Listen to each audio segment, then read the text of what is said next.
ఇలాంటి ప్రార్థన చేస్తున్నారా? ఇలాంటి ఆలోచనతో కలిగి ఉన్నారా? ఇలాంటి మర్మమైన ప్రార్థనలు మనం చేయటకు సిద్ధపడి ఉన్నామా? ఆలోచన చేయాలి. అందుకే చూడండి, మొదటి అధ్యాయం 4వ వచనంలో, నన్ను ఆకర్షించుము, మేము నీ యొద్దకు పరిగెత్తుకొని వచ్చేద్దాం. ఇక్కడ ఒక మాట వ్రాయబడింది. మొట్టమొదటి మాట ఏమిటంటే నన్ను అని అంటున్నారు. ఏమంటుందంటే ఆవిడ నన్ను. నన్ను అంటే అర్థం ఏంటి?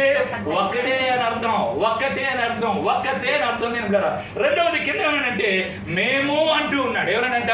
మేము. దేవుని బిడ్డ అర్థం చేసుకోండి, ఒకరు రక్షించబడితే మేమంతయు రక్షింపబడుదుము గాక, మేమును మా ఇంటి వారిను రక్షించబడుదుము గాక. దేవుని బిడ్డ అర్థం చేసుకోండి, శూలామితి చేయుచున్న ఇది ప్రార్థన.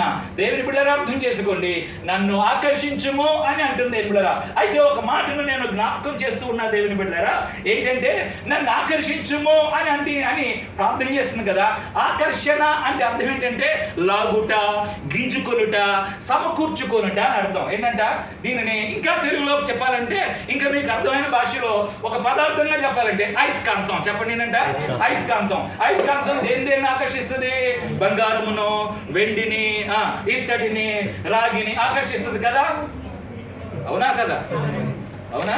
దేవునికి స్తోత్రం. దేవుని ఆకర్షించు దగ్గర ఆకర్షించుట దేన్ని ఆకర్షిస్తుంది?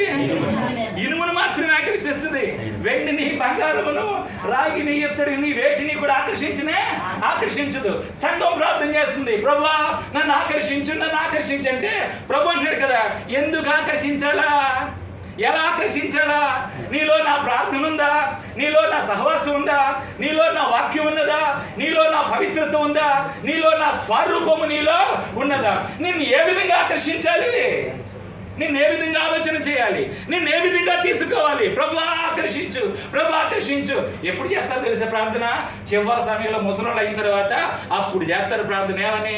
ప్రభువా ఇక చాలు, నేను నడవలేకపోతున్నా, తినలేకపోతున్నా కదా, ఏం చేయలేకపోతున్నా, కాబట్టి ఎందుకు ప్రభువా నీవు తీసుకో. అప్పుడు ప్రభు అన్నాడు కదా, నేనేం చేసుకుంటా.